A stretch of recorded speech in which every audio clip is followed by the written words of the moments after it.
છે કે હે મુનિ શેઠજી, શ્રી સત્યદેવ વિશે એથી પણ એક બીજો ઇતિહાસ કહું છું, તે તમે સાંભળો. પૂર્વ તુંગજ નામનો રાજા પ્રજાનું પાલન કરવા તત્પર રહેતો હતો. એ રાજાએ શ્રી સત્યદેવનો પ્રસાદ સાંભળ્યો. આ દોષથી તે ઘણું દુઃખ પામ્યો. બન્યું એવું કે એક દિવસ તે રાજા હરણનો શિકાર કરવા વનમાં જઈને ઘણા પશુઓને મારી એક વડના ઝાડ નજીક આવ્યો અને ત્યાં શ્રી સત્યદેવનું પૂજન થતું હતું. તેણે જોયું.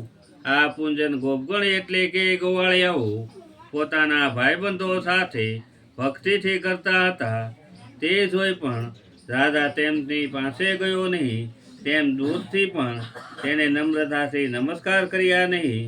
તો પણ એ ગોપગણોએ પૂજન કર્યા પછી પ્રસાદ રાજા પાસે મૂક્યો અને પ્રજા પાછા આવી અને પ્રસાદ ખાઈને પરમ આનંદમાં રહ્યા.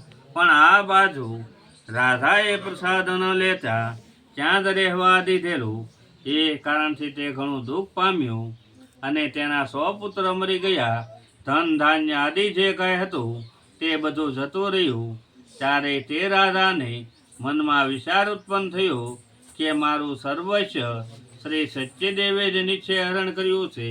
તે માટે હવે જ્યાં શ્રી સત્યદેવનું પૂજન થતું હોય છે ત્યાં હું જઈશ એવું મનમાં લાવીને રાજા ગોપગણ પાસે આવ્યો અને ભક્તિથી ગોપગણ સાથે શ્રી સત્યદેવનું પૂજન કરવા લાગ્યું.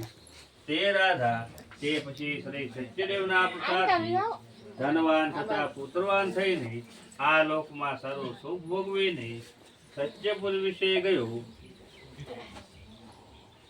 આવું ઘણું દુર્લભ શ્રી સત્યનારાયણનું વ્રત જે કોઈ ભક્તિપૂર્વક સાંભળે અથવા જે કોઈ અંગીકાર કરે છે તેને ફળ આપનાર શ્રી સત્યનારાયણ દેવ સમર્થ છે.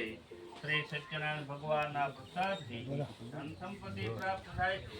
જે શરીરમાં મળે છે, જે બંદીખાને મળ્યો હોય, ધન થકી મુક્ત થાય છે. અને જેને ભય પ્રાપ્ત થયો હોય,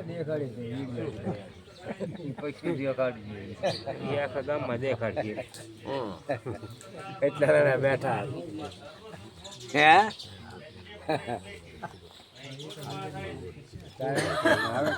બાપલા દેખાડી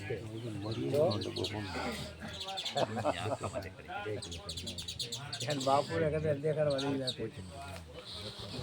તો આપણે ત્યાં કથા રાખી